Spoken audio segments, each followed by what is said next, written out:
Don't chew on that, Max. Cooper loves that chew, too. Oh, now he's into Cooper's food. Wow, he is loving it. What do you feed Cooper? Blue Buffalo Life Protection Formula. He never leaves a crumb. I love it because it's made with high-quality protein, nutrient-rich fruits and veggies, and wholesome whole grains. Looks like we're switching to Blue. Blue Buffalo foods are made with the superior ingredients your dog needs to thrive. Can your dog food say that? Visit feedbluefood.com to learn more. Hi, I'm Jeffrey Craner, and my friend Cecil Baldwin loves horror movies, and he's helping make this genre more approachable for me, and hopefully for you too. One film at a time, in a random order. Are you squeamish about horror movies? Well, don't worry. We will tell you what happens. Adore horror movies? Great. Watch along with us each week. As always, check the show notes for content warnings about this week's episode discussion and film. This week, we randomly rolled a 6 for Cursed, and a 4 for En Español. Here is episode 310.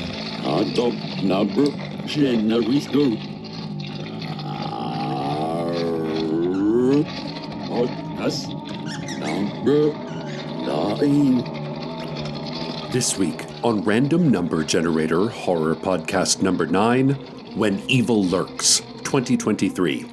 Warning! Spoilers ahead.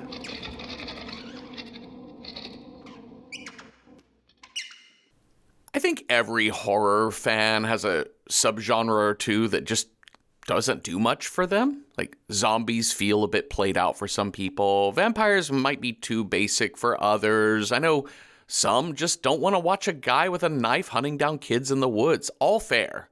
For me, it's the demonic possession. The Exorcist, The Omen, The Conjuring, all movies we've covered for this show. Fine, right? The spirit of Satan is in your child, and we gotta call the keeper of all things good, the Catholic Church, to save the day. That's, for me, is a yawn. But when that demon isn't specifically Christian, okay, maybe we're onto something. Going back to The Exorcist, I just never could get scared of a teenage girl who says cusses and talks sexually explicitly. I mean, she's a teenager. That in and of itself is disrespectful. I'm actually more afraid of the child than the demon when it comes to that movie. But at a larger issue for me about The Exorcist at all is that I don't think back then they were exploring the human condition like we're doing now. To me, it doesn't come across. Maybe I just can't relate to that era. For me, I want horror movies to say something about people, not monsters. The monster is the metaphor. It is the stand-in for something we can all relate to, and pure evil or Satan himself is too broad a concept, too comic booky for me to get into. This week's film, When Evil Lurks, from 2023, is a demonic possession film. But for me, it's so different than those classic satanic panics of yesteryear. It feels more closely related to J-horror classics like The Grudge or Pulse. It's borderline sci-fi, but with a folk horror setup. The demons here might be Christian, but the church is dead, baby. The church is dead. We have civic protocols now. We have rules. And above all else, we have men who cannot control their emotions because they've never been in touch with those emotions. Rules can't help you if you're too blind to read them or too incapacitated with feelings to respect them. When Evil Lurks, to me, isn't about demons as much as it is about brute force. The violence men enact on each other and the world in the name of problem solving. It's about the brute force of equilibrium. When you step on the ground steps back. And of course, it's about the brute force of horror making. Director Damien Rugna does not care for your comfort in this film. Not one bit. Hi, Cecil. Hi, Jeffrey. What's your favorite breed of dog? I don't know my dog breeds. Can you describe a dog that you particularly like? I mean, I love all the dogs. Mm-hmm. I just not the little ones. Mm-hmm. And even the little ones are just fine, but they're kind of bitey. They're a little nippy. They get a little nippy. Yeah. I go for a medium-sized to larger dog usually, sure. But that being said, I knew somebody had a roommate with an Affin Pinscher. That's a little dog. And that dog was just like an adorable little circus Ewok. So I love any pet with the squished in face. Really any animal. I like bats too. They got them cute little squished in faces. So like pugs and bulldogs, Persian cats. Sure. I love the squished in faces. Really, you're just really like, adorable. How do you exist? And how do you live your life? A lot of them don't do so very easily. No.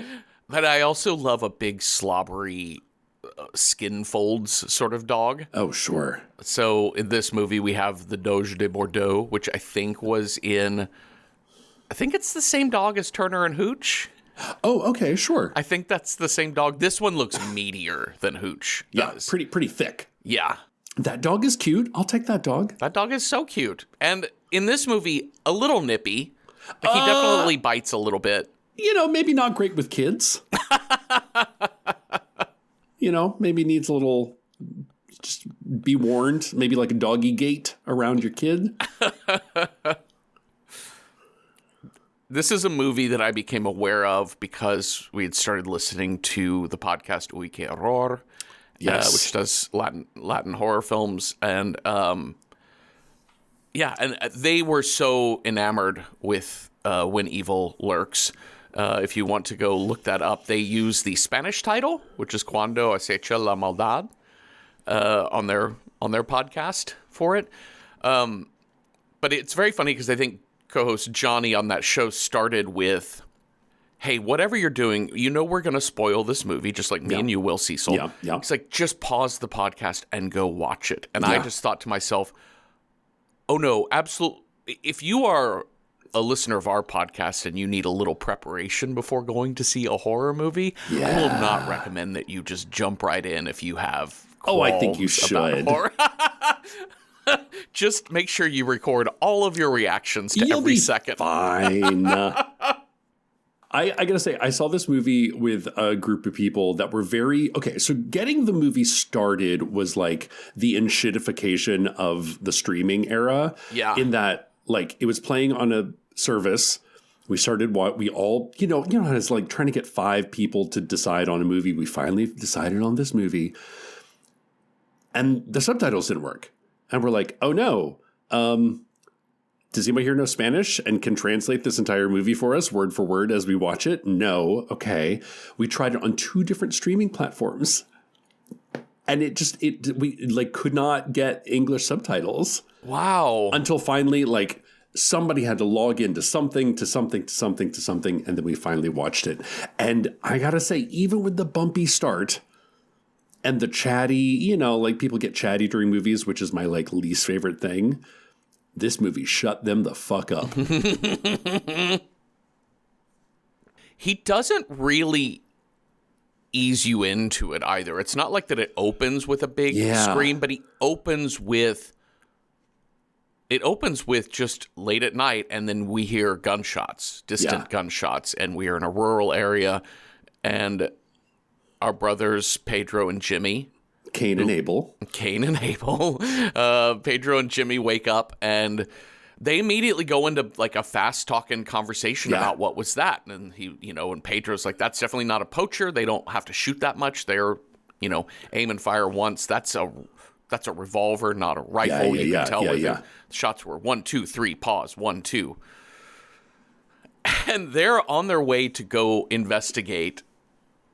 And they get 2 steps out the door, and Pedro's like, you know what? We'll leave at dawn. Yeah.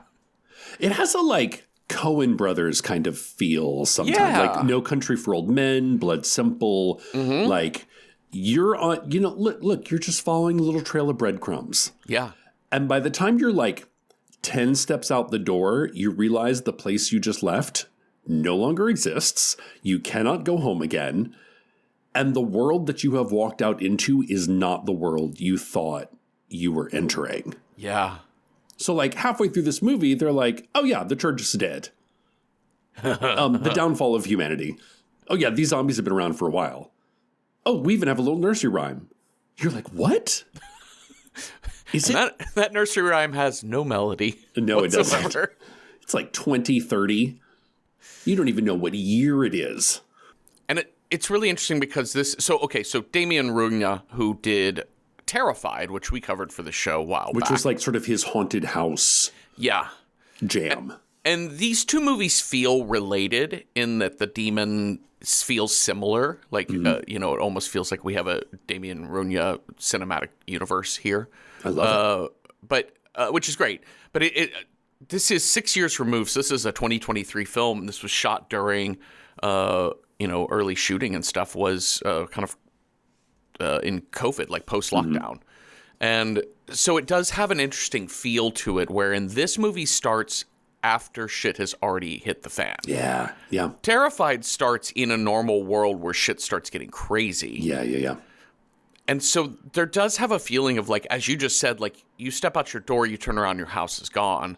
Like, the world will never be the same. Yeah. It's kind of a vibe here. Yeah. And all we have are protocols to keep us safe. That's it. And then we're going to watch. We're not.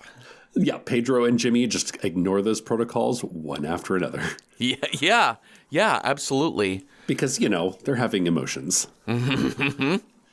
I love how this movie is rural to suburban, back to rural, and then Terrified was urban suburban. Yes. So like, again, it's like, I think being able to mine horror, especially like some of the day scares they achieve in this movie are great. From literally anywhere. Yeah. Like, he's not playing with the, big old haunted house tropes. We do get a creepy child's drawing, though. Prophesying the birth of our Lord Satan or something. Something. Yeah, the scares in this movie are really great, and I do mean it when I say like brutal force, because there's a lot of jump scares that are shocking. It's less about like people jumping out at you than it is about just shocking that a thing just happened. Yeah, but like I can't believe my eyes, rather than whoo, that scared me. Yeah, it's more like I'm not sure what I'm about to see, and it doesn't flash it with a big sound effect in your face. It's just you're slowly peering over, and then you see it, and you're like, well, that was above and beyond what I thought I was going to be looking at. And it starts that next day when Pedro and Jimmy go over they're going over to Armando Ruiz's place. Who seems like the largest local landowner. Yeah, he seems like the wealthiest person in that area. He owns a lot of farmland.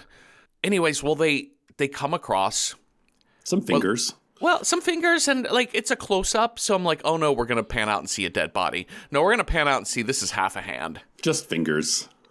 And then we're gonna pan over and we're gonna see the bottom half of a body. That's it.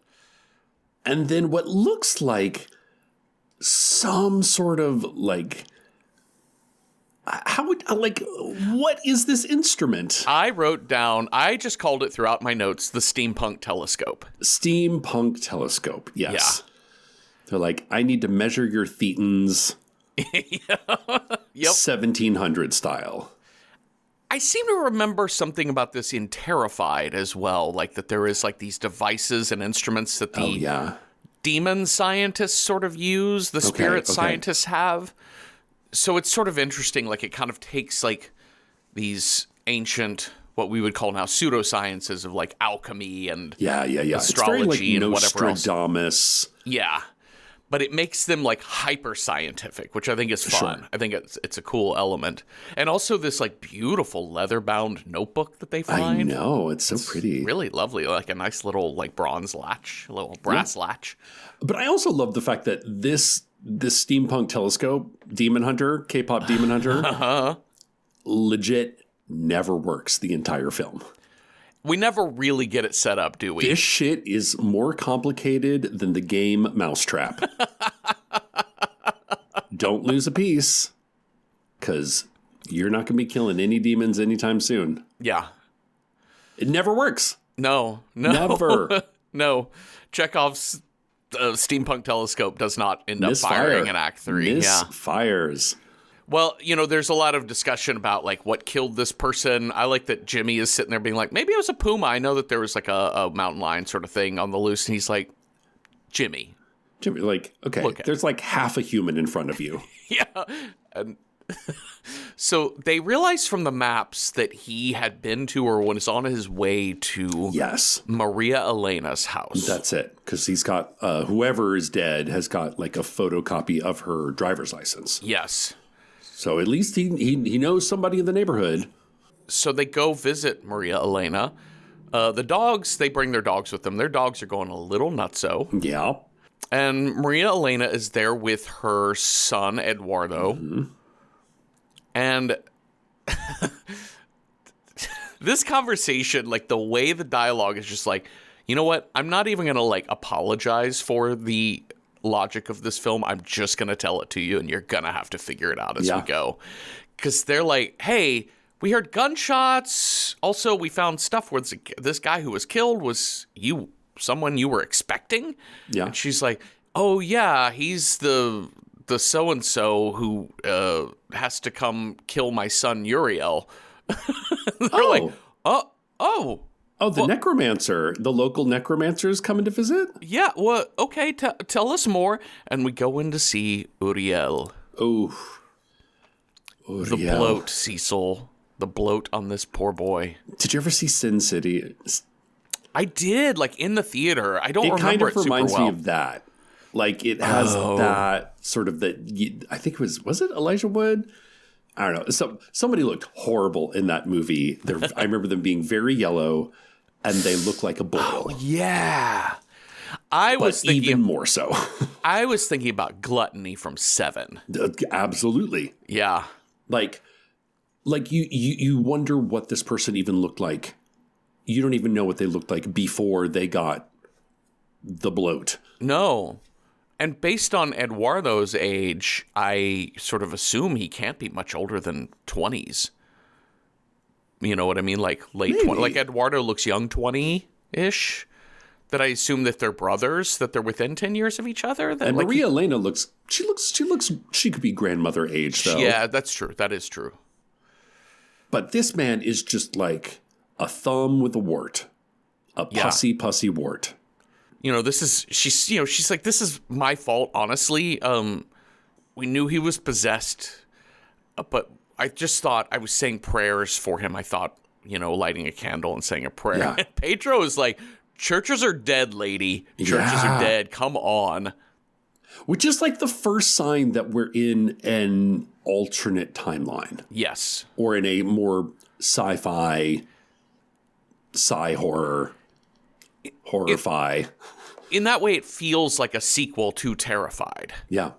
As if, like, everything that happened in Terrified set the stage for now, 28 weeks later or whatever. Yeah. It does kind of feel like that. Maria Elena says, we've been taking care of him so he would not die. Mm-hmm. So this guy could come, the specialists have to come kill these demons. Yeah.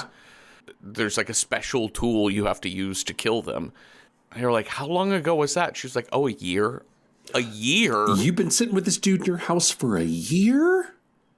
Just pussing up the place?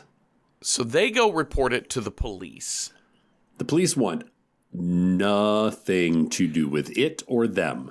Well, I thought it was interesting because they're like, they don't believe him, but not in the classic demon movie way where it's in like, demons. Loco. I mean, they don't believe him because we get the impression that Pedro is not highly trusted in this community, that he has a history that says he might be there's suggestion that he was a drunk, that he might be crazy. He definitely... Like he's been in trouble with the law before. Yeah. And they are also bureaucrats at the heart of it because they're like, we have a procedure for dealing with rottens, as they call them. Yeah. They call them rottens, and sometimes they call them possessed. Possessed, yeah. And he's like, if you actually saw a rotten, we have a procedure, but like, why is a rotten going to come all the way out here? Yeah, that's some big city shit. Pasture land, yeah. We'll call the mayor. Get out of our office. but like the way we've just described this conversation is like four men just screaming at each other. This scene really does set up how on edge Pedro is as a person. Yeah. And it does have a Greek tragedy sort of vibe to it. Like his Achilles heel is his determined rage that he gets. Yeah. All right, so now we're going to go meet Ruiz. Okay, Ruiz. Ruiz is so interesting to me. He also is an angry man, or I have to deal with a problem with brute force type of guy. He's the richest man. He's Green Acres. Yeah. Yeah. He's the richest man in the country. Yeah, he's got the nicest farm. He's got the nicest truck. Like, he's driving like a 2023 Dodge Ram. I mean, their dining room is stunning. He's got a pregnant wife. They're dressed very like, rustic gentry. Mm-hmm. Like, they get work done, but they also have the nice-ass house. Because we've seen Pedro's and Jimmy's, which is very like... It's not dilapidated, but it's a farmhouse. It's a cabin. Yeah. It feels cabin-y. And they also drive a really old Ford. Mm-hmm. Like 1973 or some shit. And Ruiz is like, okay, you know what? We can't with this. Let's just pick. Okay, the mayor ain't gonna do shit. Yeah. Like, they're gonna drive my cattle prices down, the land. What if we just picked up this dude and just drove him somewhere and just dropped him off? Just get him out of our county. Yeah. We drive like 3 hours. Then we just put him in a ditch and we go. I love this character because his actions make so much sense to me when I think about the number of rich people that are like, well, I became rich because I'm so talented at solving problems and doing things, as opposed to later when they meet Mirta, who she's like, you moved a rotten? Yeah. Are you fucking crazy? Yeah. And it's like, man, the more we're talking about, the more it does feel like a pandemic movie where it does. Yeah, you know what? I don't need to wait on the government to tell me what to do. I have a guy who has ivermectin and I'll be fine. Yeah. I can heal myself. Like, I have my own plan. Can we get a blanket? He also has some really great ominous shit to say, which is he says, my dogs left months ago. Yeah. Not all of them, just a couple of them.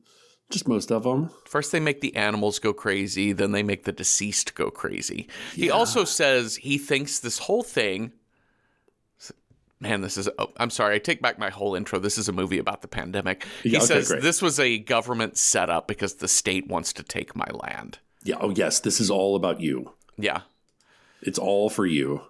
He can't stand at dinner. Like, there's like 3 dinner scenes with him and his wife, Jimena, which it's, the wide look at both of them across the table from each other. And at no point in time do we ever see them having a nice conversation or just enjoying the food. It's always him looking pensive or angry. And he storms out of dinner, takes his rifle, goes to Maria Elena's house, is just going to like gun down Uriel in his bed.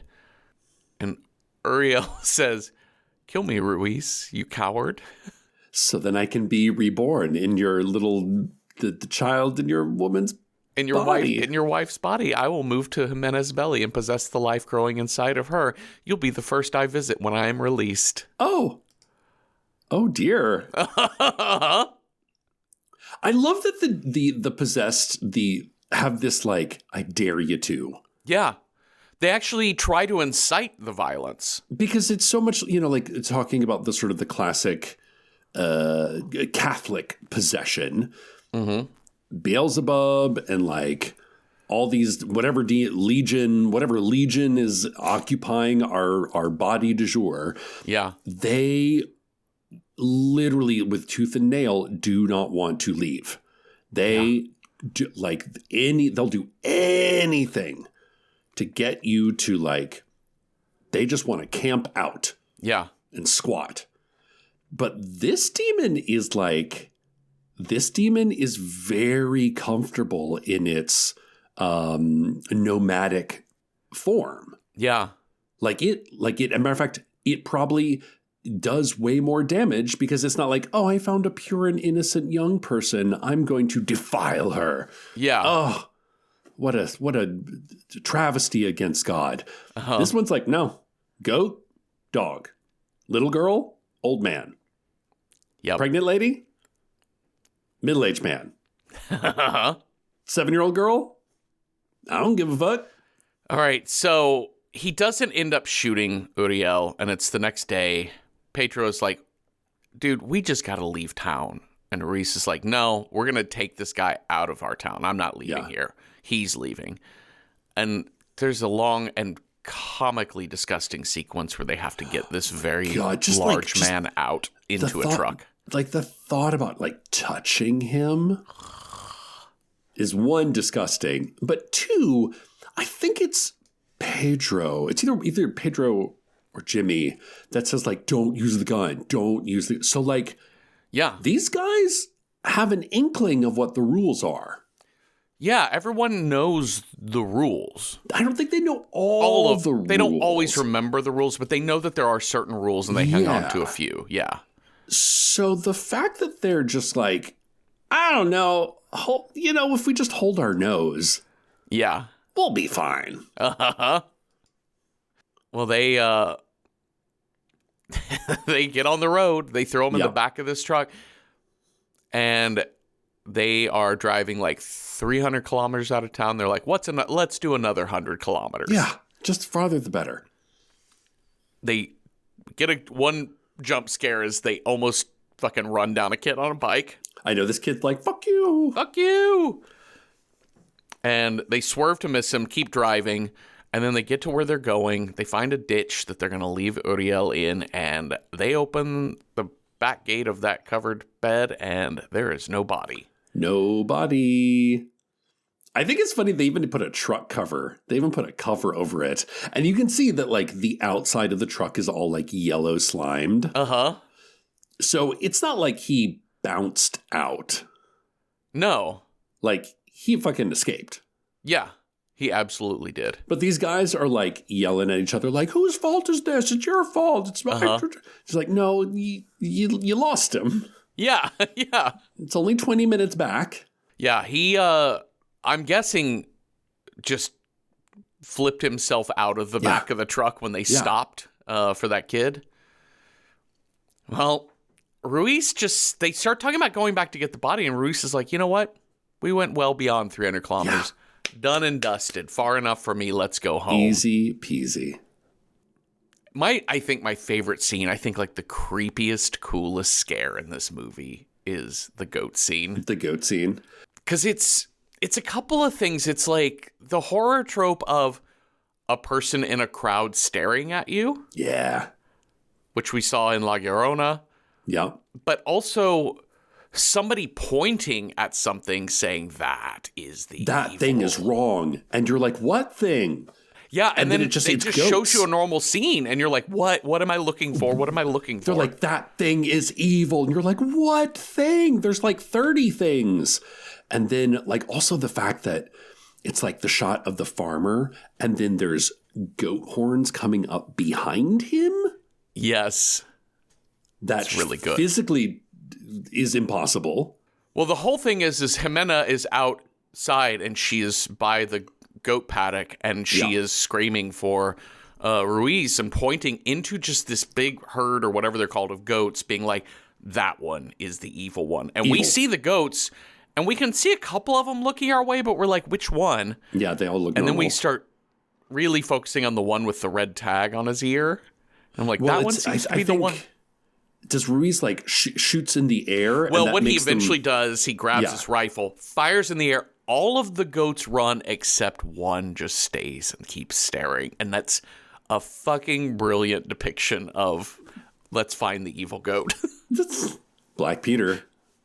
It is. It's so fucking good. And she grabs the axe. Jimena does. And she's like, do shoot it. Do not shoot that goat. Like, if you shoot a rotten, it'll bounce right back at you.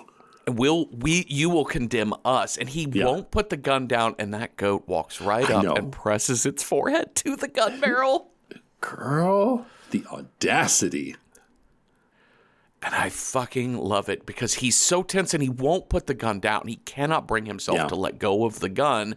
He knows he can't fire, and the goat just goes, Matt, boom, goat dead. Jesus. But then it's what comes next that is like the shocking bit.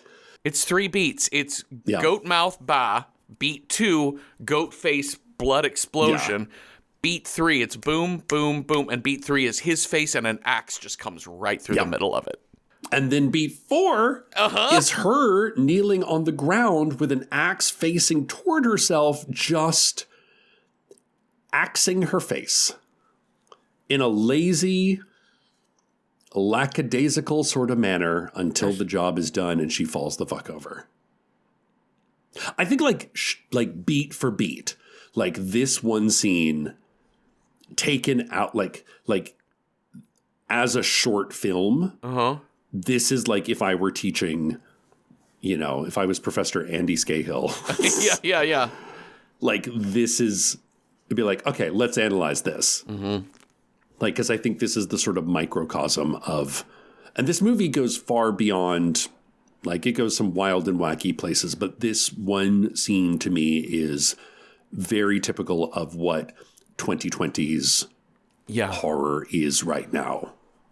I was thinking a little bit about this too, like in my intro of just thinking about whether or not a horror movie has to mean anything to just be scary, right? Like sometimes you're just like, I don't give a shit if the demon is, it's fine if it's just pure evil and then the church has to come in and deal with it because that shit's scary to me. And sometimes we just want scary movies. We just want a monster and we want to fight it and we want to kill it, hopefully. And so I don't mean to say horror ever has to mean anything, but I do love that this movie does the whole elevated horror. This is really about the pandemic. This is really about our rage. This is really about unchecked feelings.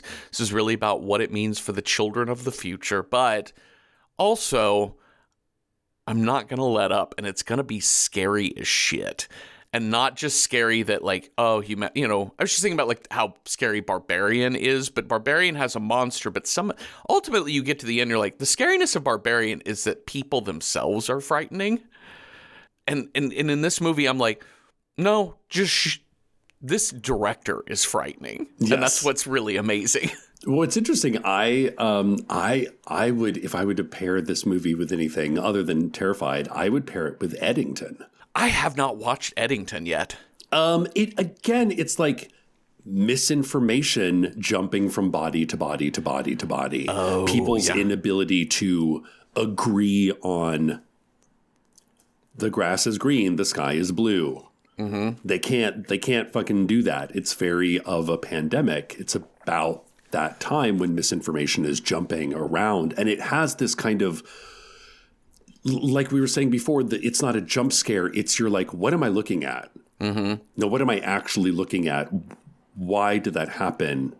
We stand Ari Aster on the show. Sure. But it in a very different kind of way. It has that like, you're out there on your own, babies. You thought you were just going for a little walk around the neighborhood. Yeah, your neighborhood's gone. Hope you brought lunch money. Because you're never going home. I find it interesting talking about the movie poster for a second. So on Shudder, or if you go get this off of, I think this is also on like maybe Hulu, Disney, you could rent it at Apple, whatever. But the movie poster is like red with bold white or black when evil lurks, and then the silhouette of Jimena and the axe facing her, which is super evocative, and it's like eye candy for the horror fan. Yeah. The theatrical release poster is a really interesting one, and there's I really focused on it because I saw it when I pulled up the Wikipedia for this.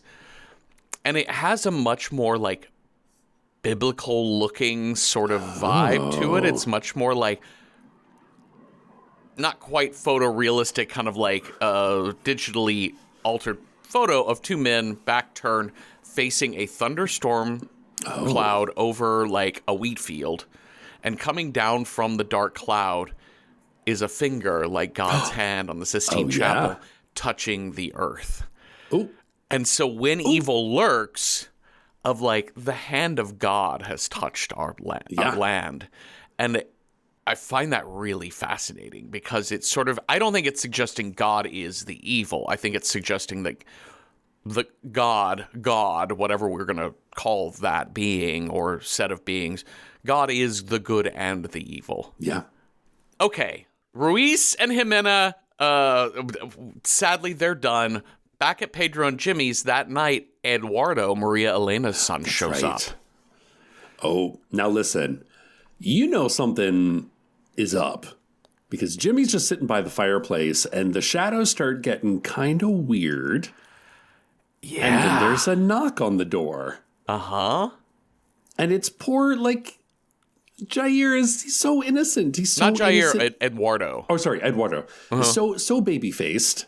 You're like, I don't trust him. Yeah. He's like, I'm so scared. He's like, I went over to Ruiz's house and he and his wife are both dead. What happened? Something bad. Yeah. Also, my mother is gone. Yeah. It's freezing. Can I stay here? And they're like, do you have a gun? Yes, give me the gun. Also, you get to stay in the saddle room way down there where the horses are. Yes, yeah. And you leave first thing at dawn. The end. Jimmy, meanwhile, is like, don't. No. Yeah. Why are you letting him stay? You're like, we're being neighborly. And then Eduardo has this moment right as he's walking away. He's like, by the way, remember, don't use electric light. Its shadows call the evil. That was a weird character shift, my boy. Yeah. My dude. Yeah. Like, it's, again, going back to, like, comparing this movie with your sort of Omens and Exorcists, it's very rare that the demon would be like, hey, do you know what I don't like? Make sure you bring your holy water, because I hate that. Oh, yeah. I love that we sort of understand throughout the course of the movie pretty clearly. Mirta even spells it out for us later, but it's just the demon feeds off of all of that anger. It feeds off of all of the fear, you know? And I think for this movie to not feel like an after-school special or to feel like a YA novel, it, you know, beyond just its sheer violence, but to not feel like that moral is a YA novel moral, you know, I think it has to be tragic. I think we have to watch a character in Pedro who doesn't ever fully overcome that part of himself. But yeah, the demon, I like it when a horror movie can sort of explain why the villain is playing with its food. It's just sowing doubt and like it listen, there's 7 different rules. It knows that you're fucked. You're not gonna. No. Like, it's gonna toss you a bone. It's gonna lead you off the scent. And to draw back the pandemic parallel of this is a movie about the pandemic being in that, is that, like, yeah, there are procedures and rules to follow. Breaking them, just having lights on doesn't mean the demon's coming for you. Yeah. But it also puts in your mind there's demons about, you know, like, you're never not going to be thinking about demons. And you also are like, but I'm always using electric light and I've never had a demon. I live in the country. I've never been in the city, which is where the demons are. Yeah. So none of this can really get to me. And then it's like, no, the pandemic can't really get to you if it doesn't get to you. But if you leave yourself open to it, and it does, it makes it easier for it to access you when it does want to access you, which is the case of these boys. Yes, online shopping is quite literally at our fingertips, but that doesn't mean it's always simple to buy. Whether it's trying to remember one of a million different logins so you can actually place your order, or getting almost all the way through checkout before realizing your card is nowhere near you, there are many hiccups that can get between you and placing that order. Which is why it's such a relief when you see that purple pay button that has all of your information saved, making checkout as simple as a tap of your screen. That iconic purple Shop Pay button is why Shopify has the best converting checkout on the planet, meaning less carts going abandoned and more sales going to you. Shopify is the commerce platform behind millions of businesses around the world and 10% of all e-commerce in the US, from household names like Thrive Cosmetics, Gymshark, and Allbirds, to brands just getting started. And they're not just great at converting sales. If people haven't heard about your brand yet, Shopify can help you find your customers with easy-to-run email and social media campaigns. And they have world-class expertise in everything from managing inventory to international shipping to processing returns and beyond. Tackle all of those important tasks from one place, making your life easier and your business operations smoother. See less carts go abandoned and more sales go with Shopify and their Shop Pay button. Sign up for your $1 per month trial today at shopify.com/realm. go to shopify.com/realm. That's shopify.com/realm. This episode is brought to you by Redfin. You're listening to a podcast, which means you're probably multitasking. Maybe even scrolling home listings on Redfin, saving homes without expecting to get them. But Redfin isn't just built for endless browsing. It's built to help you find and own a home. With agents who close twice as many deals, when you find the one, you've got a real shot at getting it. Get started at redfin.com. Own the dream. But they get out the next morning, Pedro and Jimmy. This decision is wild to me, Jeffrey. Like, this is, so I would say Act 1 complete. Yes. This Act 2, it's more the decisions made in this act. I mean, like, we've seen some poor decisions made in Act 1, but the decisions made in Act 2 are just bananas. I really need Pedro to have a press conference. I'm gonna be like, hey, in the second quarter, when you when you stopped throwing the ball to your star wide receiver, what happened there? What was that decision? This is like Don Draper on crack. He's like, hey, I'm going to show up at my ex-wife's house, who apparently, we learn through the course of this act, he has a restraining order. Yes. Because at one point, he took his kids and tried to kill himself in kind of like hotbox his car, I'm assuming, kind of thing. Yeah, they said he plugged the heater outtake. Yeah. So, failed. She has a restraining order, probably rightfully so, which we kind of get the guff between him and the police and why he seems to be like kind of angry all the time.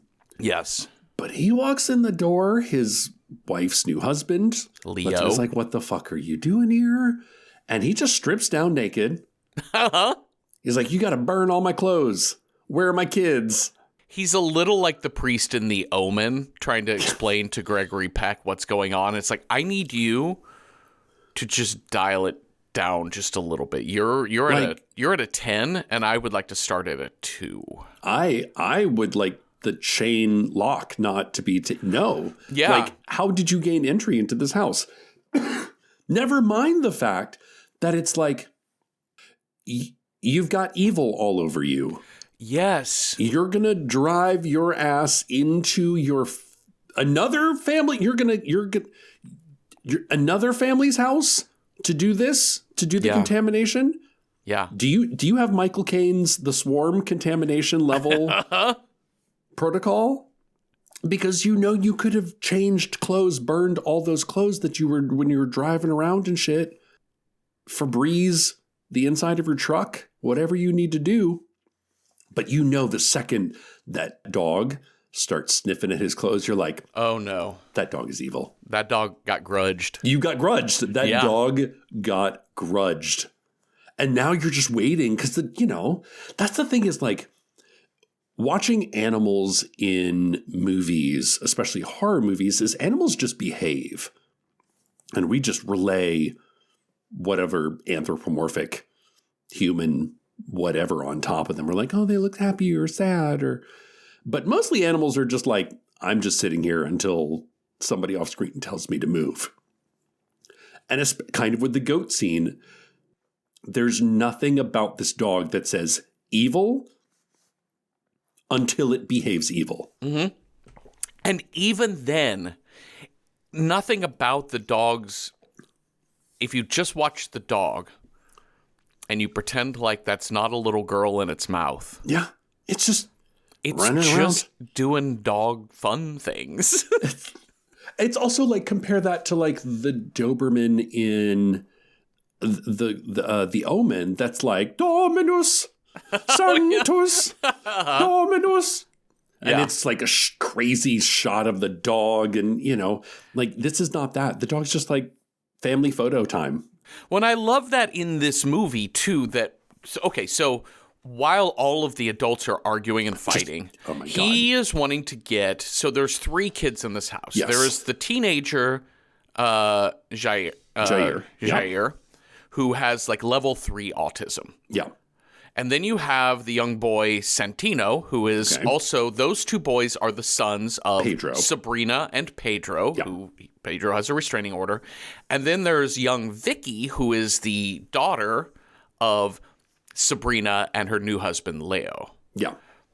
Now, this big Doge de Bordeaux, this Hooch of Turner and Hooch, like his chunky Argentinian cousin. Killer Hooch.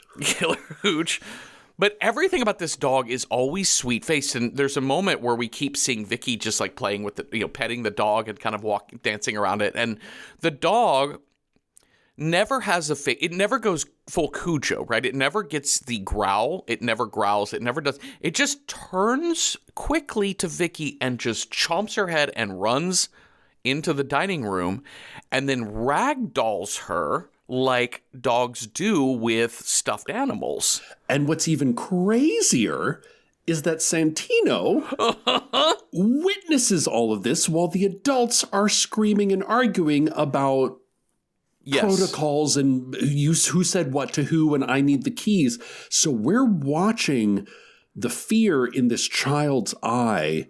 Yes. Witnessing something that this, like even a 7-year-old knows is very, very bad. Mm-hmm. Capital V, capital V, capital B. Mm-hmm. But is like ill-equipped to even begin to describe what is going on. And I loved how intentional it was to have the dog never go Cujo on us. Like it never, and even when it is ragdolling this girl, it is behaving like a dog with a stuffed animal because its thoughts are being controlled. It's not necessarily possessed. It's just like, the thought came into its mind, hey, that's a fun toy, play with it. Yeah. Well, this is very bad because Vicky has basically had her face torn open and her body shattered to dust. The dog just like runs out the door with her. Oh my God. Like it doesn't even linger on it, but you can just see the blood smudge across the floor. Door. Obviously, Leo is like, fuck. And he and Pedro go chasing after it. Pedro, he's a little older. He's out of breath. He stops chasing. Also, part of him, I can kind of see on his face is like, honestly, not my kid. I'm worried about my boys. Yeah. That's their kid. He's like, he has an agenda. His agenda is to get their car, to get his boys, and to leave his boys and go. This is the first moment when I'm like, oh shit, like it's so readily apparent in this scene, like it lays it all out for you. Like this man's fatal flaw is going to get lots of people killed. Yeah. Because he cannot understand. Oh, you didn't wear a mask to your immunocompromised family's house? Great. Thank you. Yeah, he's very much the like me for me. Because in a world in which evil has come to town, let's even say like, okay, let's say he smudged himself. He like Febrezed away the evil. Let's say he did kind of want to go and tell his kids. Like I think in another person, another character would have been like, let's all pick up our stuff collectively. I know you have a restraining order, but listen, babe, I know we have our past, but evil's coming. Yeah. So we need to go. Yeah. I'm like, Jimmy's got my mom. Like, we all need to get the fuck out of here. It also sort of strikes me that, like, his decision here is to take the kids because he feels ownership of them, as opposed to, and maybe still ownership of his wife, as opposed to, I love my kids and I need to protect them. I think he also just kind of wants her car. There's that too. She has a much better car than he has. Like, because I think Jimmy's left. So we kind of learned later, Jimmy is like collecting their mother. But they don't, like, I think he wants her car. Yeah, he definitely does. Because when he gets Jair, he's also like, hey, kiddo, I know you can't talk, but like, can you help me out where the keys are? What's happening here? Like they're not taking the rust bucket truck out of town. Yeah. And also they have zero plan. No, their plan is just get out of town and then we'll figure it out. They're like, I've got $13 in my pocket. Yeah. So Leo's running around. Leo's driving around looking for his daughter and the dog. The police show up. They see Pedro and they're like, hey, what's going on? He's like, oh yeah, evil. Lots of evil. Are you drunk? No, but if you do see a dog, don't shoot it. It killed my ex-wife's daughter, but don't shoot the dog. Don't shoot the dog. And then he just kind of walks. He's like, I think I've done all I can do here. I'm going to go collect my kids. Then again, another scary fucking moment. We're going to get to Sabrina's back. Vicky is back. Vicky. Yeah. Sorry. She's fully healed, and another great scary trope is children whispering evil shit with a smile on their face. Like happy. Daddy's going to kill you. He's going to come home in the car and boom. Vroom, vroom. What a day. It's hard on a second watch knowing everything that's coming in this movie now. It's hard on a second watch not to find this entire sequence at Sabrina and Leo's house funny. Yeah. Like darkly comic, obviously. But it just goes in directions so you're like, what the fuck, dude? Yeah. Leo shot that dog. Yep. He shouldn't have shot that dog. Oh, absolutely. Yeah, I think you hear it off camera. No, we see it. We see the dead dog in the little median, and he's standing over it with the rifle. And you're like, oh, well, evil transferred. Vicky's doing her evil child thing. Uh-huh. And then sure enough, out of nowhere, Ford F-150, right? Like right into the two of them. Right into Vicky and Sabrina, into the house. We just even like off screen see blood splatter as the truck goes off. And Pedro's just like, all right, there's nothing more I can do here. I've killed everyone in this house. He gets the fuck out of there, and Leo comes to. He's got the airbag. His face is all bloodied, and it seems that he is no longer inhabited by the demon because he looks up and he's maybe not because he looks up and he sees an unharmed Vicky, who we just watched get mowed down by a truck, just dancing on the porch. Oh, sure. He looks a little bit horrified. Yeah. As to what's going on. Yeah, Vicky's just having the best day after getting mauled by her dog. Oh my God. I fucking love Jimmy and Pedro's mom, Sarah, when we first meet her. She's like, is this Sabrina's car? Are you talking again? I know, what did she think about you having the kids with you? Is she okay with that? Did you get permission? What's happening with her? Well, is she healthy? Is everybody good? I love having an older grandmother character that is not Dottie. No, she's a real mom. That is like, listen, she's older and, she's kind of limited in what she can do, but she is not a dummy. She knows her kids situation, and she's like, I don't know. I really like this character a lot, which is ultimately very tragic what happens to her. Yep. But I think it's really great that it's not a like, oh, let's get grandma to bed. Yeah. Kind of grandma character. And also she knows the lore of she teaches the little song, and she knows the 6 of the 7 rules and whatever, but she also isn't like the witchy grandma either. Yeah. Like she's also not like the oracle type. She just is a very normal mom who is primarily, are my kids okay? Are my boys okay? What are you doing? How are things? What's the deal? Probably never gets to spend any time with her grandkids. She's a lot like everyone else where she loves Pedro, but she also knows Pedro and Jimmy are both a little bit like lost souls. Like, Pedro's I still love him. Like, I'm not going to talk to him like he's a drunk or a jerk or a criminal. But I also know to ask, hey, you got your kids from Sabrina. Did she give you permission? Yeah. What was the deal here? Because I know things are a little... Talking to innuendo. Like, I know things are a little strained. Yeah. Well, on this road trip, she teaches little Santino the 7 rules. No electric lights. Okay. Don't stay close to animals. Okay. Don't have to take anything that was close to them. Yeah. 4, don't hurt them. Yeah. 5, very important to never call the evil by its name. What do you mean? They're like, Beelzebub or Azazel or they're like, stop. Yeah, Lucifer. Yeah. 6, don't shoot them with firearms. Okay. Grandma, what's the 7th one?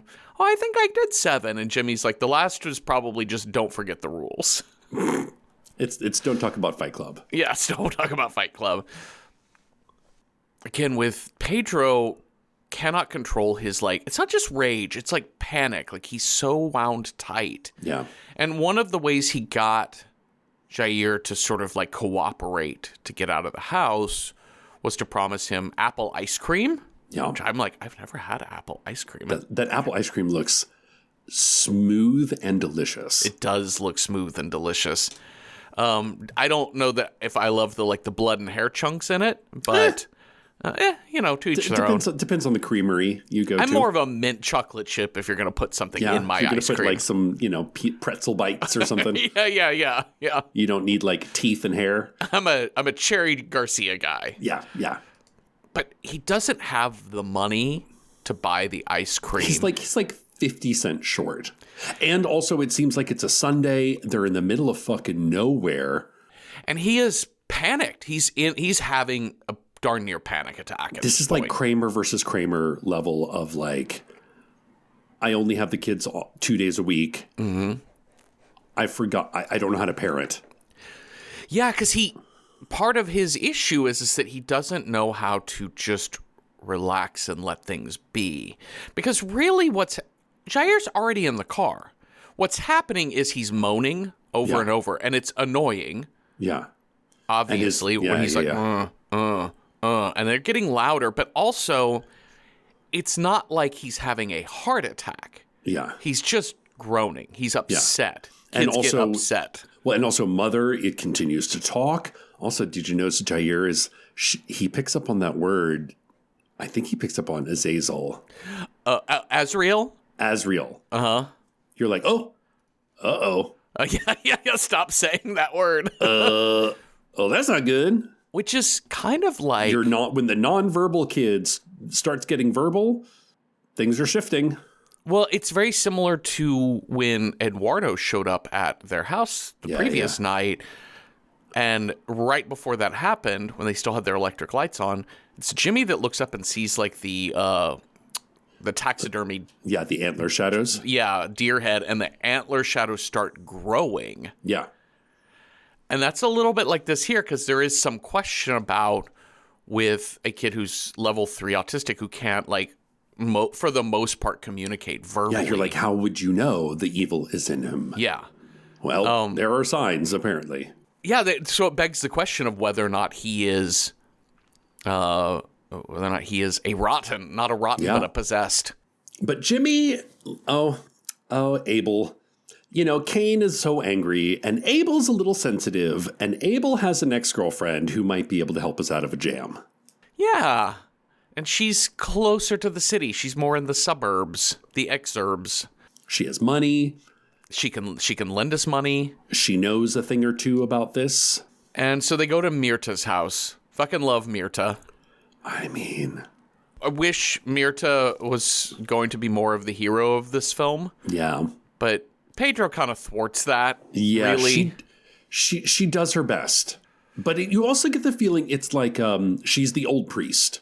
She's seen a lot in her day. Yeah. She's been through it. Uh-huh. And she was retired. She's too old for this shit. Yeah.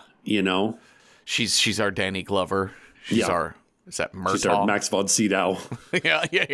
I should not have been taken out of retirement. I was not up to this task. Uh-huh. I mean, I'm probably the best shot you got, but... So, Jair won't move from the car. They can't get him out. And so he's going to stay the night in the car. Sarah is going to sleep upstairs with little Santino. We've got a little bit of conversation with Jimmy and Mirta Jimmy's kind of bringing up the idea of,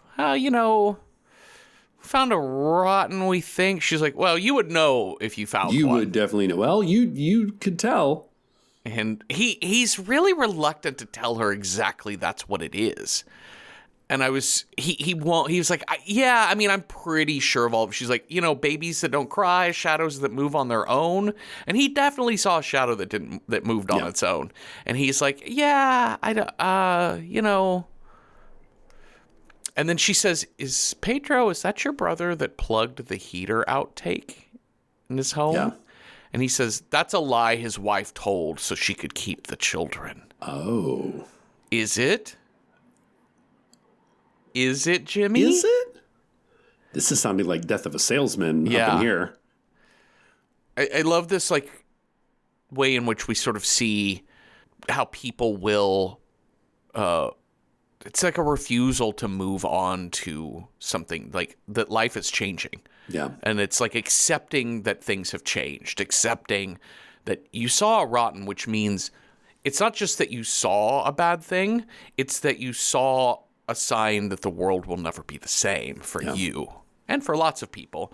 And you're not acknowledging that. It's like, I'm not going to go to the doctor because he's just going to give me bad news. That sort of thing. Also, we learned that Jimmy once had, when he was a lot younger, he had an affair with Myrta, an older lady. He's like, oh, you always were like a lover boy, Pedro, nudging him about that shit. But some type of bloody-handed person approaches Jair in that car. Yeah. and it's looking a lot like Mom. Looks a little mom-ish. I thought this was interesting. So Sarah is upstairs sleeping with Santino in the bed, and he's got like a little teddy bear that has a little nightlight that shines stars onto the ceiling, which is cute. But that's also electric light. And that draws Mommy. Yeah. This is freaky. When Sarah wakes up and she hears Sabrina holding Santino. She's like, hey. Hey, Sabrina. Are you here for the kids? It's like 3 a.m. I came for my children because they needed me. Take them to a place no one can harm them. Oh, dear. Oh, God. What, like Burbank?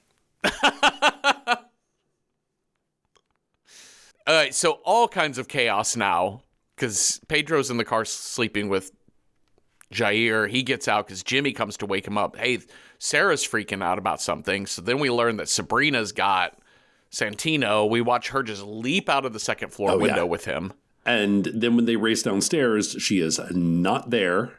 Yep. They have to break the window on the car to get in, which it is all covered in blood now. Yes. Because Sabrina just kind of walked around wiping her hands. And this is so interesting because Myrta is there and she's trying to communicate with Pedro. And she sees Jair in that car and she's like, the demon is inside of him. They're like, that kid's possessed. They're like, no, he's always like that. He's autistic. And she's like, no, hey. I know autistic when I see it. And that's not autistic. And I love the ideas that like the demon, kind of like imagine your mind is like a mini roomed mansion or palace. Uh-huh. And like the demon can kind of like jump in, pick up the levers, move it around, kind of knows where everything is. But like in people's minds who are different, like neurodivergent, it kind of gets lost. It's not that it doesn't work. It's just, it's trying to, it can't quite, the levers are not where it's used to. Yeah, she says the demon can stay in limbo for a long time inside. But it still has autistic people. But like his hands are like all gnarled and yellowed. Uh-huh. She's like, demon. Yeah. Kid's got a demon in him. But they're like, we're gonna chase down the other kid. So Jimmy's gonna go find Sabrina and Santino.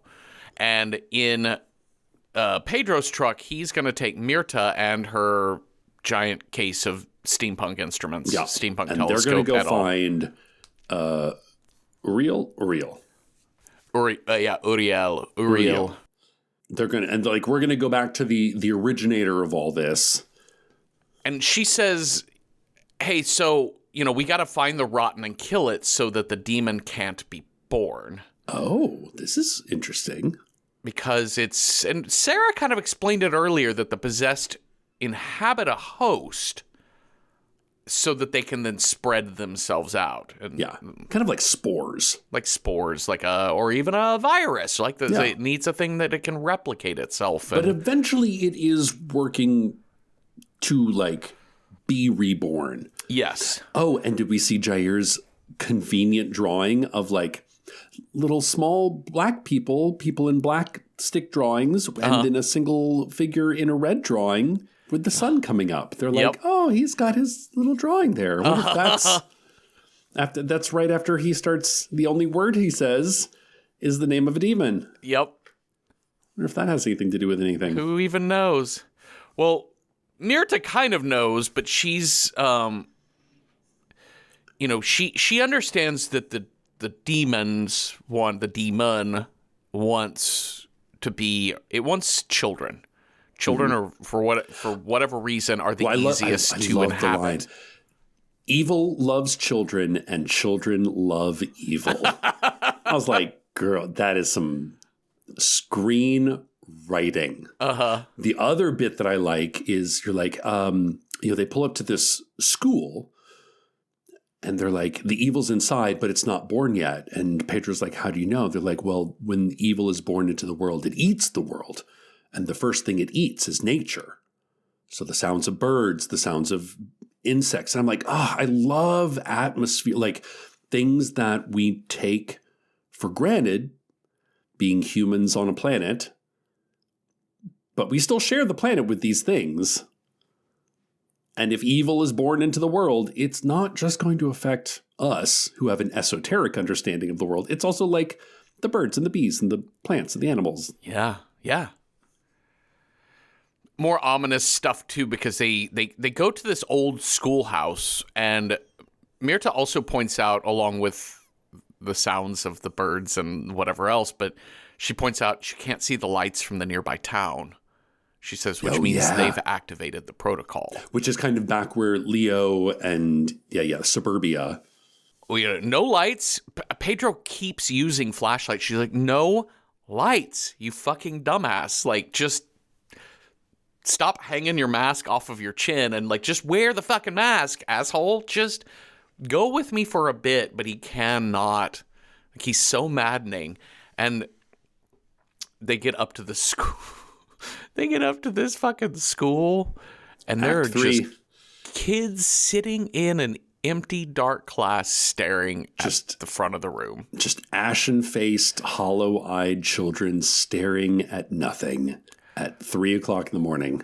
Fuck these kids. Fuck these kids. I think we found it. Whatever it is we're looking for, I think we found it. Let's come back to the school. Because that's kind of our final battle scene, if it were. Meanwhile, Jimmy. Well, let's catch up really quickly with. We do have to mention one thing that Myrta tells Pedro on the way over. She starts talking about she and her husband, who I presume has passed away. This backstory is amazing. They became church people. They ran a ministry, but they were like frauds. They knew they were frauds. Fake. They were like Bible thumper. Put my hands on you, be healed kind of church people. They were staging revivals, basically. And she said, but then one day, because we knew God was dead. We knew there was no God. So why not exploit it, whatever. And then one day a man showed up, and he was possessed, and we knew it because he started vomiting. And he started vomiting up parts of people. He started vomiting up the family that he had eaten the night before. And then the cobras showed up. Oh. No, wait. Are the cobras actual cobras? I thought the cobras were like the name of the people that run the steampunk telescope. Oh, that could syndicate. be very well could be it. Okay, yeah. I I just heard, and then the cobra showed up, and I was like, what the fuck? Biblical. I mean, like, listen, it absolutely tracks, but it kind of seemed to me like the cobras were the brotherhood of Nostradamus monks who have been carrying this, who have kind of been tracking this for rather unsuccessfully. Sure. Through the decades. But I love that her backstory is she was a charlatan who found not necessarily religion, but found a purpose in life almost stronger than religion. Yeah. She becomes like a vigilante. Yeah, and her husband becomes a cleaner, which is the person we found dead at the beginning is a cleaner, a person who comes to kill off these demons. And one night, my husband didn't come back as a cleaner, and I left town. She also sort of wonders, the evil got into Jimmy's head, and that's why you're here. It's infecting the town now because of me. Listen, I defy anybody have the thought when you're down and you're low and something happens to you, you're like, the why me? Yeah. I wonder if all this is about me. Yeah. This entire fucked up world is fucked up because I'm fucked up. Well, earlier, Pedro has that whole fit about this is all my fault and crying to his brother. And I'm like, to be fair to Pedro, it is all his fault. Some of it is. Some of it is, not all of it. Yeah. But this idea that you're like, I don't know. Yeah. Like I was one of the, if she was one of the original possessed fighters and escaped. Listen, evil seems to have a real long memory. Yeah. Yeah. And also it seems like she's been sitting in this cottage kind of like, she left the game and she's been sitting with some guilt over the death of her husband and leaving the game for a long time. So she's kind of been waiting for the FBI to come knocking on her door, as it were.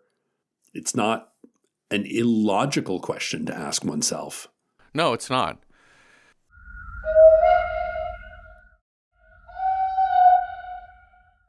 Before we get to Jimmy and his adventure and the little short film he's going to see. Yeah. Let's Grandma talk about and Jair? Let's talk about Sarah and her grandson, Jair. Oh, my goodness. Sarah's just sitting in that living room, keeping warm. She's chilling by the fire with her little necklace of her family, which is kind of like the bumper stickers that people put on their car of the stick figure mom, dad, kid. Uh-huh. And that front door opens up. I'm cold, Grandma. You should perhaps make room for me by the fire or make me something, for I am cold. And you don't want your grandson to get sick now, do you, grandmother? Here, I will take this sheep blanket, literally like a wolf in sheep's clothing, and walk into the kitchen. The look on her face is like, well, fuck. She's like, I am so screwed. We're fucked. It's such a good scare. It's such the look on her face is the Jeff Daniels in Speed, right? When he realizes he's fucked up, you're dead now. Well, because it's the thing. It's like, oh no, I'm trapped in the house with evil. Yeah, but I can't let evil know that I know that evil knows. That's really scary. Well, Jimmy has to drive with his headlights off. Oh no, Jimmy, how are you going to do this? So he's just turning them on in short bursts. And eventually we see a figure shambling down the road. No, I don't like figures in white shambling down dark roads, Cecil. Just she is eating that boy's brain like French fries out of a fucking McDonald's bag. I wrote, she's eating his brains like it's a bag of Lay's. Yeah.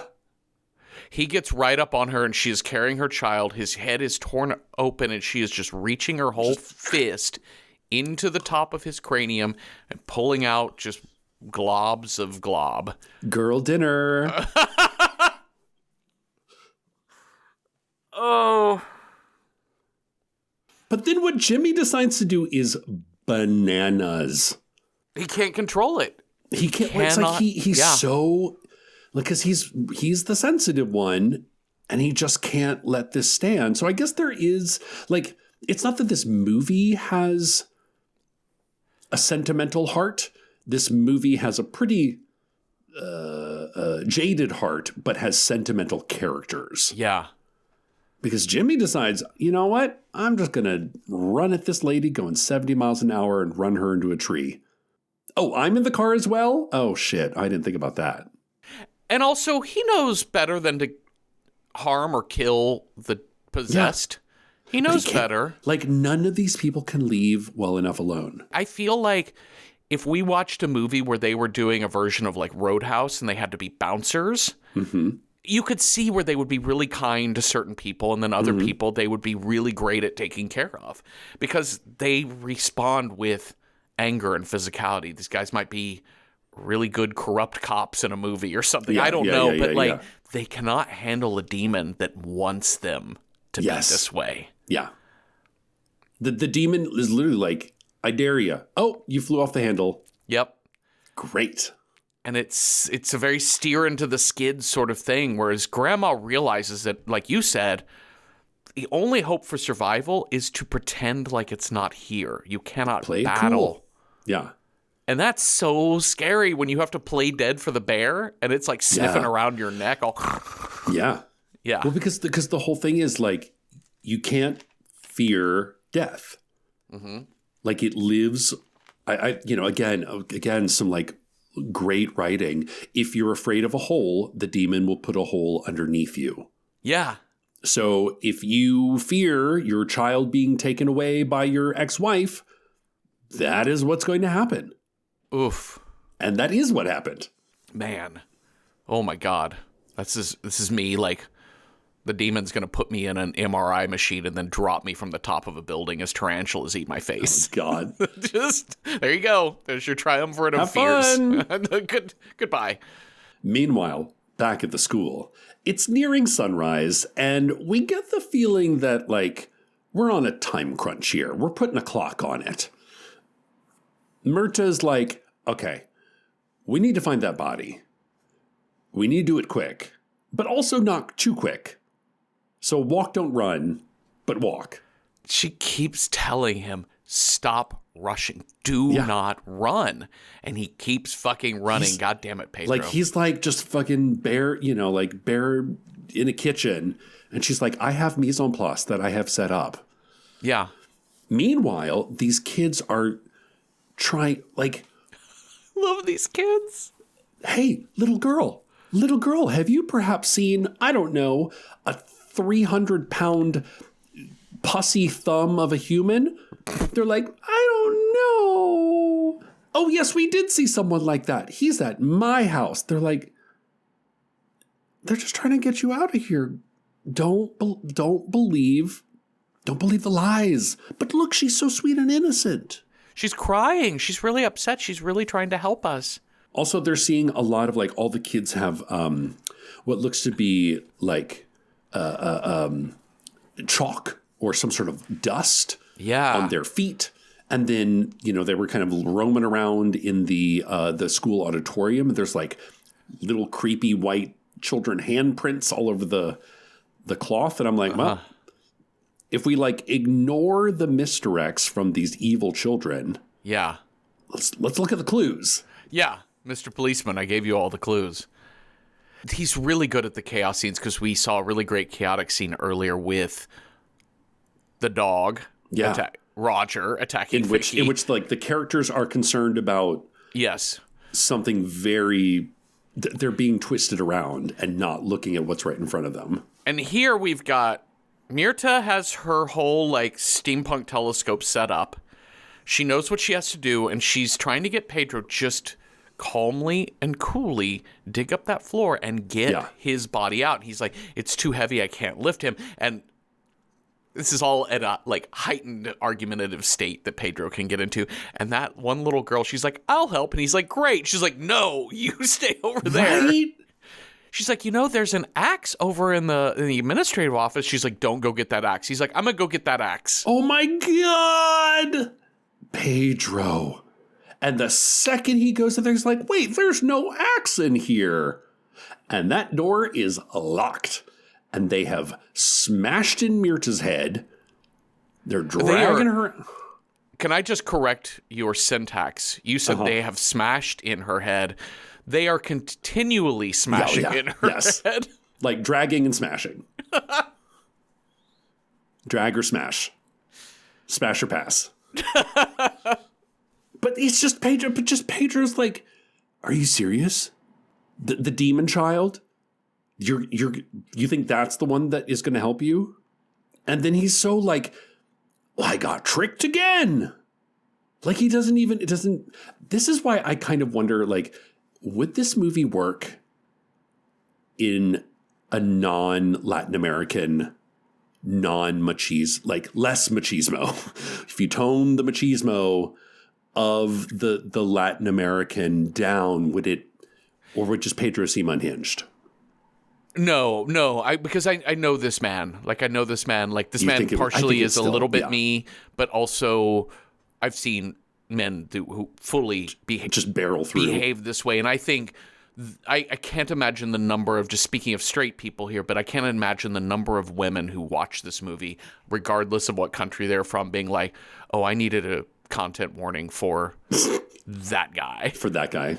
Who they have been married to or are currently married to that guy. Yeah. Of or like, or like all, listen, speaking, myself included, we all have that like single-minded focus that sometimes is not what's needed.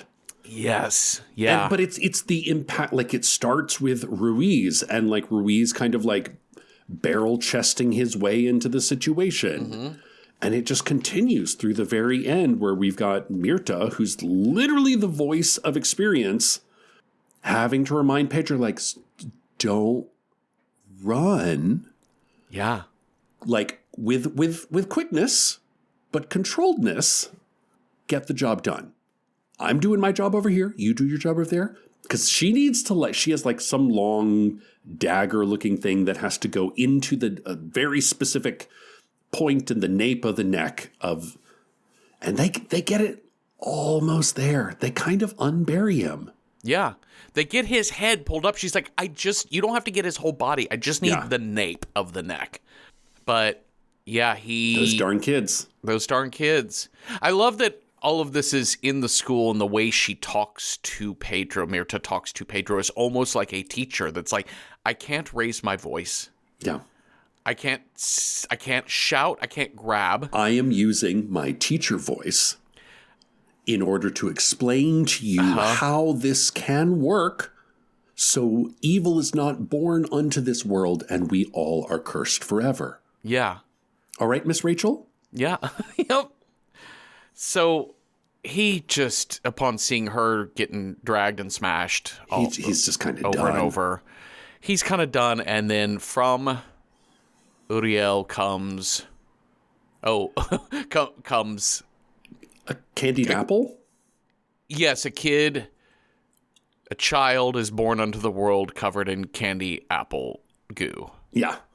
And I love that this kid is like, because it's sticky, it's like sticky, shiny blood, head to toe. And I love that, Pedro is like a man defeated on his knees, and that kid just runs his fingers right, Mark of Cain, man, and just keeps on going. Like, even worse, dishonor. He got dragged. he literally got dragged. But it's like, dishonor is worse than death. Yeah. Like, because you think, oh my God, he's the first human being that this demon child has seen. Like, clearly he's going to rip his head off or no. But you know what's even worse? I'm going to mark you and walk off into the sunrise. Walk off into my garden. Yeah. It's a beautiful new day. It's my day. And all the children are like, wee! Satan, Satan. Like, well, we go back to Myrta's house. I love this like wide shot of the front kind of lawn of this house wherein Jimmy greets Pedro with an embrace, but Pedro doesn't really hug back. He goes rushing into the house. he gets a thing of apple ice cream, plops it down in front of Jair, and then goes to have a shower where he learns that mark does not come off. No, it doesn't. No. The mark of Cain is written in Sharpie. Yeah. But what does Jimmy find, Cecil? Well, they're feeding Jair the apple ice cream. He starts coughing a little bit. Well, no, before that, he finds a person. What does Jimmy find? Oh, no. Jimmy discovers that Eduardo is there in the house. Oh, that's right. And he's up in the loft, and he's got his gun again. And Jimmy's like, hey. Yeah, what you doing up there? And he said, there's a voice in my head that told me to stop the person who wanted to kill Uriel. Which is basically, he's just saying, I killed and ate that cleaner that came to our house. Like we're going back, we're buttoning up the very first scene. Yeah. So that was totally my job. And Jimmy's like, but whatever happened to your mother? And he's like, probably the same thing that happened to your mother. Yeah. Wait, what happened to my mother? Well, let's go check in on that ice cream, Cecil. Oh my God. This is so gross. And I love it. Just enjoying his... Wait, you got a little obstruction. got a little hair stuck in your mouth. Oh, nope, you got a glob of hair. Okay, so it's like ice cream blop on the ground, blood, hair blop on the ground. And then when that necklace comes out, you're like, oh no, Grandma. Meemaw. Let's eat, Grandma. Let's eat, Grandma. But it's like the family necklace, the sort of stick figure family that just like slowly sinking into the milky, melted ice cream. Like, goodbye, family unit. And then we just kind of have let's go sit outside on the front of this house and cry. It's a scream cry. You scream cry. And Jimmy's sort of kicking rocks, and Pedro's like, why God? Like it's very, very biblical, this ending. And that's it. The end. There's like, congratulations, you were at the birth of the new century. Shall we rate this movie? Yes, let's. So I'm going to rate this on a level of approachability. How approachable is When Evil Lurks if you are horror movie squeamish? I'm going to tell you it's not. No. I'm not even going to tell you the scale. I'm just going to tell you it's not at all approachable. Just red light. If you are just uneasy about horror and you just don't want to kind of want to dip your toes in from time to time, there's no humor to save this movie to kind of balance out the fun. It doesn't make it sort of fun. It is elevated horror, but not like La Llorona. I'm really a drama with horror elements. This is straight horror that doesn't hold back. Just blood and gore and body oozes and like the jump scares, the child death, the animal death, the suicide, the everything. The pussy grossness of it all. That girl getting ragdolled and that boy getting his head eaten like a bag of fries. Like fucking Pringles. This movie is like Pringles and getting your whole fucking hand down that tube. You gotta like make the Pringles hand. Oh, it's so sad. It's so gory and it's so scary. This movie says fuck your feelings. Yeah. So, okay. On a scale of 1 to 10, 1 not at all approachable, 10 super approachable, I'll give this 1 out of 10 bowls of apple ice cream. So there you go. To speak nothing of approachability, Cecil, how do you rate this as a horror film? Oh, what a film. What a ride. It's even after you see it, because I feel like this is one that it doesn't necessarily need a second watch, but it is very rewarding on a second watch because the first time through, you're just like, what the fuck am I looking at? Where am I? The second time when you kind of know where it ends up, you're able to catch details a little bit better. So I love a movie that holds up on a second watch. It's a pretty scary film. It's really scary. So for that reason, I would say 9 out of 10 goats. Not that goat, that goat. Okay, perfect. let's figure out what movie we're going to watch next. You've got a scare die. I've got a style die. We'll roll those up and see what movie matches those two things. Cecil, on your scare die, if you roll a 1, our next movie scares technology. 2, a vampire. 3, conspiracy. 4, wild card. 5, a psycho killer. Or 6, demonic. It's a 5. Psycho killer. We're never going to wild card, Jeffrey. We're never going to wild card. Wild card, this was its 23rd week on that list, so we're approaching half a year here. All right, we're going to match up your psycho killer with the style that I roll. If I roll a 1, it's got to be a folk horror. 2, 5+ word title. 3, it's got to be from the aughts. 4, a sequel, prequel, or remake. 5, a bottle movie. Or 6, horror comedy. Let's see what we got here. I got a 6, horror comedy psycho killer. Oh, interesting. That is interesting. Okay, so horror comedy's been on there 14 weeks. Yeah. Okay, so we wrote down a few ideas that we had for this, but I bet there's plenty more that you guys might have thought of that you can go check out at Random Horror 9 on Letterboxd, and you can go look at our lists, and we put a list down for every possible die roll that week, and you can leave comments for movies we might have missed. Cecil, here's what we wrote down. Happy Death Day. I don't know if I've seen this film, Jeffrey.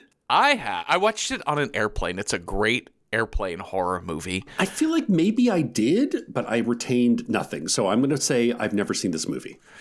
This is one where I'm like, it's not quite psycho killer per se, or it's like comedy in the way that like, it's not like ha ha ha ha ha funny. Like it's not like a send up of horror. You know what I mean? It's not like yes, it's more black comedy. Black comedy, yeah.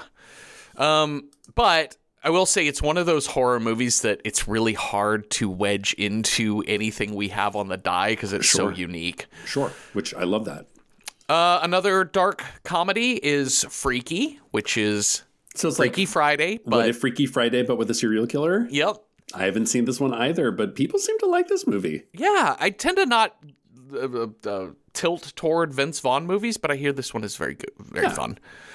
Bodies, Bodies, Bodies, which I've heard mostly good but mixed things about. I've seen Bodies. I've seen this one. I love a high concept. Okay.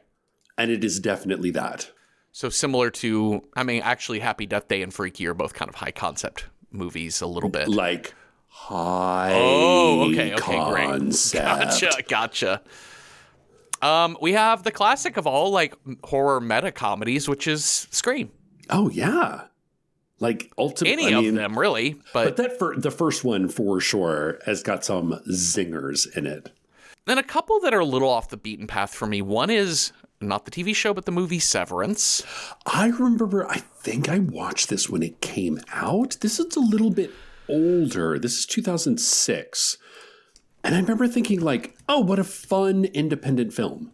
What is the premise of this movie? So it's like a bunch of very buttoned down corporate. We're going on a team building retreat. Okay. And then, oops, there's a serial killer on the loose. Okay, great. So I don't think it's like, I don't think one of them isn't a serial. It's like, they're like, oh no, we need to work together to defeat this serial killer. I see.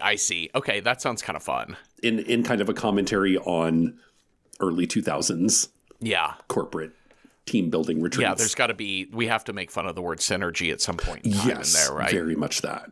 And then finally, a movie I haven't seen, but this is a mockumentary style film of Man Bites Dog. I remember watching this movie like way the fuck back in like the late 90s and just thinking, oh my God, I didn't know they made movies this bleak. Oh, it's French. Oh, I see. But it has some really interesting things to say about sort of media and culpability and kind of a wink and a nod, like a little bit lighter version of the Funny Games.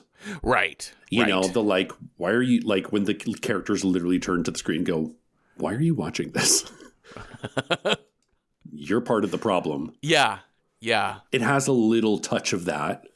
Okay, great. Well, let's look at what people had to say on our letterbox. So we do have quite a few. I might skip over some of the ones that are unintentionally funny rather than, I think, movies that are comedies. Definitely. You know what I'm saying? Uh-huh. David Blaustein recommends Better Watch Out, which is an Australian but pretending to be American take on Home Alone. 17-year-old babysits a 12-year-old, and a home invasion occurs. Paint can violence ensues. Sounds interesting. Rhubarb recommends an 80s comedy starring Carol Kane, Judge Reinhold, Phil Hartman, and Pee-wee Paul Rubens. Interesting. Wait, is there a name of this movie? They don't say the name of the movie. Oh, Pandemonium. Oh, Pandemonium. Okay, great. So a woman decides to reopen a cheerleader camp at a school that was the site of a cheerleader massacre. Some of the jokes do elicit more groans than laughs, but the Carrie spoof scene with Carol Kane and Eileen Brennan is, wow. Oh my God. Okay. That sounds quite interesting. Samson Ceramic recommends The Skeleton of Mrs. Morales. Oh my, Mexican black comedy from the 1960s. Mm-hmm. Melon KP recommends Totally Killer from 2023, slasher comedy. The daughter of a final girl who survived a serial killer in high school is attacked on Halloween night by a copycat killer and time travels to the 1980s, where she needs to stop the original killer. Okay. And also Addams Family Values, which honestly, Addams Family Values is a really solid choice for this. Because it does feature a serial psycho killer. Uh-huh. And it's an actual horror/comedy. Okay.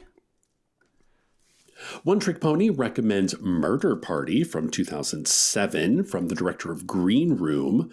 A group of graduate art students competing for an art grant throw a murder party. What's a murder party? It's exactly what it sounds like. The art students plot to kill their unwitting attendee, murder, and mayhem follows. Fuck this whole scene. Everybody dies. I remember I saw this one. This is I feel like this is the same vibe as Happy Death Day. Okay. Like, very cynical. They're like, we're going to have a party. We're going to kill somebody because we can. Yeah, kind of. Interesting. La Piranha recommends Hot Fuzz. Highly competent London detective is reassigned to the country where he finds there are many accidents, but no murders. Or are there? Simon Pegg, Nick Frost, Bill Nighy, Cate Blanchett make appearances. This is another one that's like, it's a send-up of the cop movie genre, but it does kind of end up being a horror movie. Okay. Unintentionally, because it's so ridiculous. Wins 818 recommends Lisa Frankenstein 2024, a delightful romp fueled by 80s nostalgia, bloodshed, and tanning beds. Just the right amount of silly, gross, and sweet. Okay, yeah. Yeah, I've not seen this one. It does look very fun. I think it's Diablo Cody. Made this movie. Yeah. But it seems like in the horror comedy genre for sure.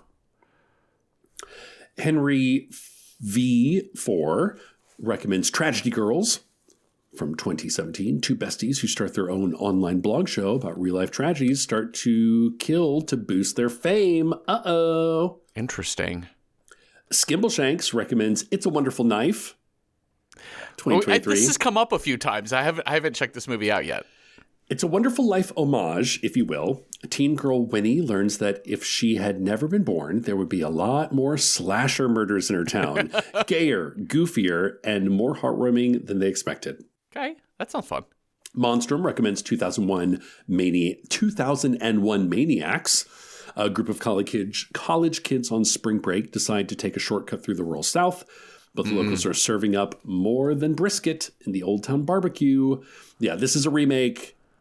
A 2005 remake of an older film of like just a lot of really scary Southern stereotypes and cannibalism. Uh-huh.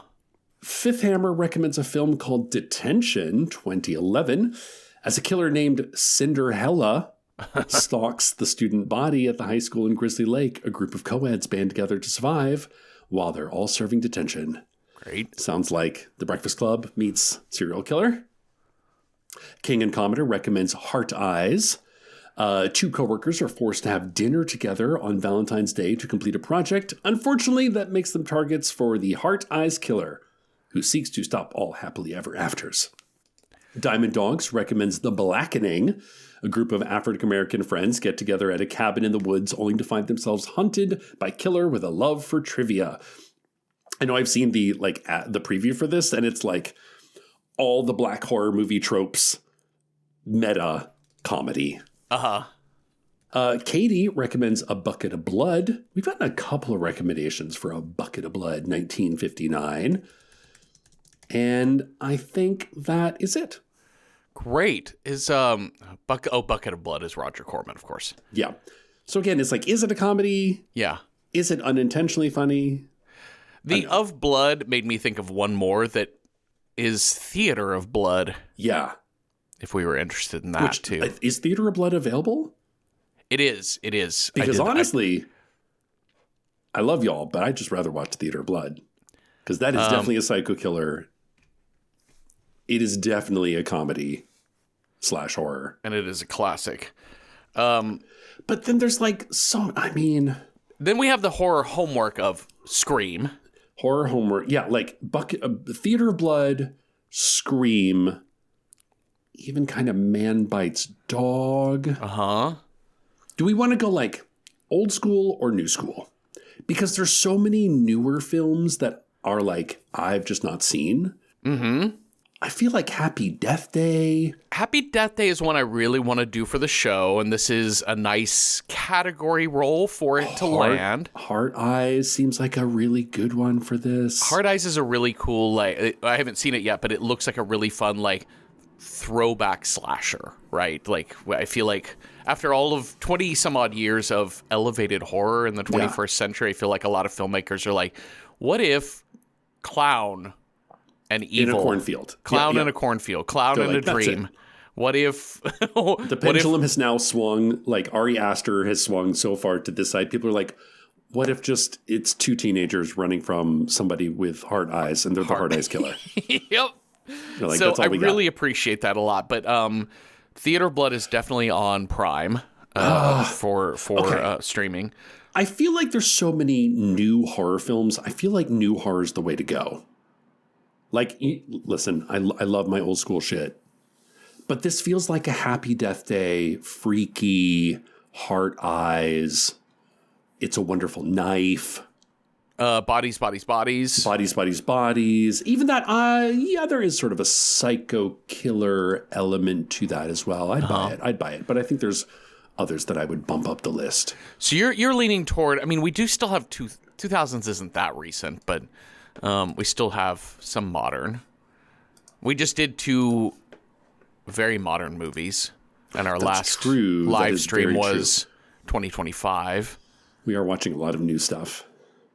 We did do, we did La Llorona, When Evil Lurks, the TV show Walking Dead, and The Ugly Stepsister have all been in the last, few weeks. So last 2 months, you didn't Speak No Evil, we got that too. So there's that, but we've also done a few 90s in there. Yeah. And a few 70s. Wolfman is the only, crazy old. Yeah. I guess Night of the Bloody Apes. I'm having a hard time counting that one. Oh, that. We are kind of all over the map date-wise, so I feel like we could kind of do whatever. We've had 2 movies of the last 10 years. I wonder if we have enough options here that we should just pick 6 and roll. Yeah, do you want to just do draft order and pick 6? Yeah. Let's do that. Because then we can get a little mishmash of new, old, something new. Yeah, something bloody, something blue. Go first and you get last pick, or you want to go first and I'll get last pick? You go first. Okay. I will then say, you know what? I'm going to just go ahead and put Theater of Blood. Love it. I'm going to pick Man Bites Dog. I'm going to say, Happy Death Day. Freaky. Mel and KP had Addams Family Values. I'm going to put that on there. I forgot, yes. And then my final pick. Hard Eyes. My turn to roll? Your turn to roll. Oh, I think my turn. Go for it. Maybe? All right. What's the list? 1, Theater of Blood. 2, Man Bites Dog. 3, Happy Death Day. 4, Freaky. 5, Addams Family Values. Or 6, Heart Eyes. That's a 3. Happy Death Day. Aww. Oh, that's nice. Yeah, I think very appropriate for this role. I think. I don't know. I don't quite remember. It's one of those ones where, like, it's definitely dark comedy and... Is it psycho killer? Sure. Is there a killer on the loose? It's definitely... We're getting killed a lot in this movie. Okay, fun. Let's see. Let me just double check. We are available on Amazon and Apple. Probably some other services as well. So that is available for us to watch. All right, we did it. We didn't hit the horror homework, but I think we hit a fun movie that fits this category well. So thank you all for listening. Thank you, Cecil, for talking with me. If y'all have thoughts on When Evil Lurks or ideas for other movies that would have been great psycho killer meets horror comedy, let us know. We're at Random Horror 9 on Blue Sky, Instagram, and Patreon. Our discussion threads on Patreon are free to the public. So watch Happy Death Day with us this week and come on back next Tuesday for a new episode. Have a restful night with no evil goat fronting you or nothing. Boo. Boo. Bah. Random Number Generator Horror Podcast number 9 is hosted by me, Jeffrey Craner, and Cecil Baldwin.